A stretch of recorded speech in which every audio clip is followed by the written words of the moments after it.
everybody. The MNUFC podcast brought to you by Roughneck Scarves. My name is Tony. I'm here with Dave and David. Dave Stevens, David Sterling. I'm Tony Pervenanzi. We're coming today from Pryes Brewing Company in lovely Minneapolis, right on the riverfront here. David and I have been here before. We were here with the Thunderwall, right, Dave? Yeah. It was back in April. I actually wanted to go back and Rob and Nate. check that Rob and episode. Nate were here. Check that episode out just because I wasn't able to. It's a great episode. We had zombie talk in that episode. We got really into it with Rob and Nate. Yeah, it was good. Nate had a lot of added stuff. Yeah, he did. And then I came back around the 4th of July because I had to check, what do they call it, Featherball? Featherball, yes. Yeah, and you guys had made reference to it on the last podcast. And I was like, oh, feather bowling. I was like, what is that? So I had to try it, and I enjoyed it. It's a nice space. I love it. It is. Again, thanks to Pryes for letting us come out here. Mike, the bartender, giving us some beers to start off with. It's Miraculum's. It's like their main beer. It's their 7-year anniversary of when they started brewing it. So they've had some events going on. They have, I think, 5 or 6 different versions of Miraculum. I got the black cherry one. It is fantastic. Little hint of black cherry in there along with the IPA. So when you say 5 or 6 versions, you're not talking about like adding some kind of syrup, or this is they brew them that way. They brew them that way. Yeah, they decided, versions. because of their anniversary, they decided to brew different versions of it. Gotcha. They have the black cherry. They've got, I think, apricot. They got a bunch of different ones. You guys went with some stouts. Yeah, it just kind of had the more kind of early morning feel to it. I got their Dublin Dry Stout. I guess what I like about it, what caught my eye right away, is it's on nitro, and that just adds this smooth flavor. Yeah, and I did the same thing, and I'm a huge nitro stout man. Mm-hmm. I mean, yeah, I'll get that anytime I go anywhere. I love nitro beers in general. Got some good nitros. Yeah, and it's fantastic. It's nice and coffee kind of Coffee-ish. roasted. Sure. It's good stuff. I wish there was a way you could get nitros in a growler. Seriously. Yeah, it would be fantastic. That would be fantastic. Yeah. But today over at Pryes, actually next door, is the Minneapolis Bouldering Project. And I was warned that parking was going to be a little tight around here. It wasn't tight.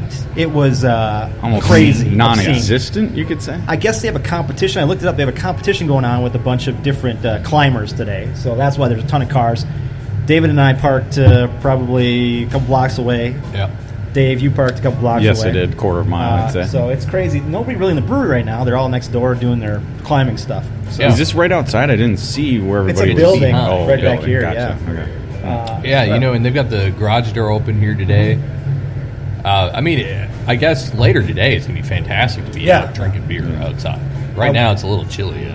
I wouldn't be surprised at all if this place gets bumping later in the day when these bouldering people start coming over here after their competitions and start having some drinks. But again, Pryes is a great place, right on the riverfront. Great location. I've enjoyed it. The first time I came here, I'm enjoying it today. So we do have a new segment on the podcast. We do. It is what mood is Dave in today? Yes. Okay. Now by Dave's reaction, he forgot about it. Well, no, I didn't forget about it. I thought we were going game by game and how I was feeling by each kind of game, specifically before the match started. I think it's the start of the podcast. We just see what kind of mood you're in. Just take the kind of the temperature of what's going on. Now, Dave has 2 moods when it comes to... I've got much more than 2 moods. Well, when it comes to United, he has 2 moods. Yes. He's got Downer Dave. And he's got Dreamer Dave. Mm-hmm. So, I ask you, Dave, what mood are you in today? Downer or Dreamer? As we sit here in Pryes, about to record recording the podcast, I'm definitely in the Dreamer Dave kind of mind. I really feel that way. I think, coming off a couple good results lately, whether you're talking about the team or just what we're doing in general, pretty happy. Yeah. Dreamer Dave, I'd say. Coming out of Sunday's game against Portland, which we're about to talk about. Yes. What were you at that point? Well, I see. This is kind of funny. I would have said I was in Dreamer Dave state at that point, coming in and out of that Portland game. You I think described me as Downer Dave. You were Downer before Dave. the game because I had predicted a draw for that Portland game, and so it kind of I think by the end of that game, and I rewatched it because I had to miss some of it last week, and I rewatched it last night, and quite frankly, I was fine with that draw, that point on the road. I think if you would have told me they were going to get a point on the road at that point, whether you told me the day before the game or a month before the game, I think I would have taken that result. So I think overall, for the last, I was kind of downer Dave in Atlanta after the match, even though the Loons were big underdogs. But I think for the last few weeks, I've been kind of in the Dreamer Dave state. Well, this is going to get interesting because, we're going to go through the end of the season, then we get to the playoffs. So Dave's moods will change. And then we get to the off season, and it really won't matter what's going on with the Loons. It'll matter what's going on in Dave's life, really. Yes. Right. Well, Dreamer and Downer Dave, depending on what's going on. Yeah. That'll be interesting. That'll make for some interesting episodes. Probably. Yeah. Might be some psychology type of thing is going on. Right. Yeah. Might have to pull out a Dr. Drew and Adam Carolla. Yeah, it might have to. Might have to do that. Yeah. If I start coming out with Downer Dave a couple episodes in a row, then that's when you have to start to worry, because that's not my normal state of mind. Really, I'm usually in the dreamer state. So that is true. Let's go. So let's go back to the Portland game from last Sunday? Yeah. Okay. So we went in this game. I think all of us. Did we all predict a win in this game? Or just mentioned I predicted a draw. I didn't get the. I got the result. I predicted 1-1. It was 0-0 scoreless, obviously. But actually, sorry, go ahead, Dylan. Sorry. I went bold because after our win against RSL, I thought we were like, this is now we're driving towards the playoffs. Right. And we could have clinched a playoff berth in Portland with a win. Yes. With a win, and maybe that's why you predicted that scoreline. Yes. I think I look back at the two matches at Allianz, basically against Portland earlier in the year. Obviously, they were within 3 days of each other. Yep. You had the MLS game, and then shortly followed, was it 3 days later, by the U.S. Open Cup semifinal. Yeah. And both of those games were one-goal games. Obviously, the Loons winning both of them. Yep. But I thought they were very close games, and because they were going on the road to Portland, I had to kind of even it out a little bit. Sure. That's how I got to that draw. And I don't remember what my prediction was. It was a win, but I don't remember what it was. It was either 2-1 or 2-0. It was something in that. Mine was 3-0. Yeah, I was going all in. It wasn't as big you as were that. over the top. I was Dreamer Dave on that point right there. So we go into this game. We know we can clinch a playoff spot if we win it. Right. The first half, we came out, I think both teams kind of looked, there was a lot of back and forth. There was some flatness there. We weren't seeing kind of the excitement in the team, I think. I don't know how to put it, but there was something missing. Yeah, it overall was very flat. Mm-hmm. We seemed to get bogged down in the midfield a bit. And I feel like that had I'm gonna trigger Dave here. I feel like that had a lot to do with the movement between Lude and Quintero and the non-existence of communication. Yep. I feel like Robin is still trying to figure out how to play soccer, and at his age, he should probably know by now.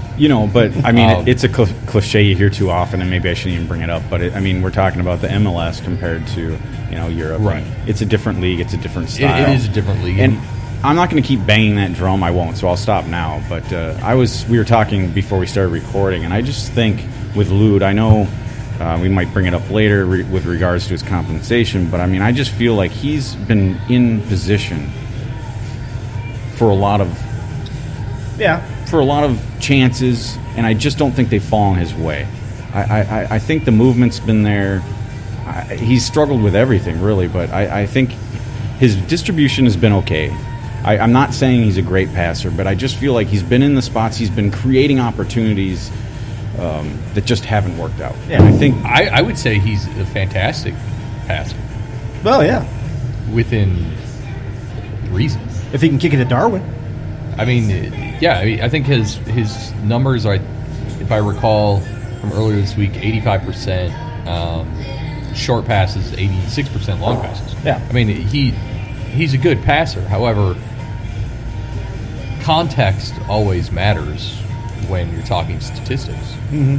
And when you look at his overall distribution, the vast majority of it is sideways short passes. Yes.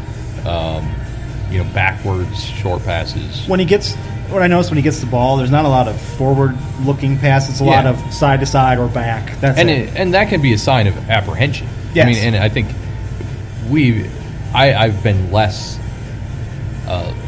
appropriately giving him some time as I should. Last year, I was all about Angelo giving him time to acclimate. I haven't been that way with Robin, and that's on me. I should be, but it seems like there's a lot of issue with him just not being prepared for the league. Reminds me a little bit of Schuler. Remember Schuler? How he'd be robotic? Yes. A little bit. Lude reminds me a little bit of that because when Schuler would get the ball, he was apprehensive about what he wanted to do. Yeah, exactly. Lude looks the same ways a lot of the time. Yeah, Tony, I think that's a good point. He's just a little bit more fluid. Yeah, I think that's a good point, Tony. But I think he's been in position, and it just hasn't worked out. Like I don't mean to jump ahead in this game too much, but Lou did have a headed attempt at goal that he just missed. It was a good effort. Mm-hmm. He had a pretty decent run really, and then ended up skying a ball that wasn't too pretty. Yeah. But again, those are the kind of things that I'm talking about. I think those goals are going to come. Yeah, and I think his work distributing the ball and being in the space and being in the proper spaces. There was a moment, and I usually put down times in my notes that stuff happens, and apparently Which one are you I looking decided for? not to. But there was a moment in the first half where this was actually a knock on Toy. Toy decided to take a shot from the left side. Completely missed, but he had Lude and Darwin coming into the box. Yep. And Lude's run into the box was fantastic. Both Darwin and his runs were really quite good. And Toy missed it, and that's an example of what Dave's saying is. He does find himself in the right positions. In this case, Toy failed to acknowledge that he was there, which I would add could be a number of things. Either it's an example of Toy's youth, yes, or it's an example of Toy not trusting Luke, which can happen a lot. And we talked about this when new players have come in before. There's a communication thing. There's an experience thing with the guys you're playing with, right, that works into how you play. And Lude, I don't think he has that with the guys yet. Right, yeah. And so maybe we'll see it happen where he becomes more integrated into the whole system, and guys are going to be more. Yeah, After where he's going to be and things like that. And that was a big thing in this game against Portland. Is I think I said to you guys a couple times on text that the midfield was getting bogged down, and it was because Luke kept drifting inside. Yes, yeah. But he wasn't communicating with Darwin, so all of a sudden you had Molino on the right, you had Darwin in the center, and you had Lude in the center, and there was nothing on the left, and everything was happening on the right side, and there were just too many people. Exactly. And if you're going to switch it up, fantastic. I mean, that's the nice thing about the 4-2-3-1 is it's really fluid. You can switch it up. But if Darwin's not going to switch sides, which he's not, right? It's not really going to work there. No. I mean, and so there were a lot of issues with a clogged midfield in Portland. So let's kind of get through this Portland game real quickly, guys, because it was 0-0. Yeah, just a couple things. It was nice to have Gasper back after suspension for this one, which we're going to talk about in the next game because old Chase came out again. I had to get that little poke.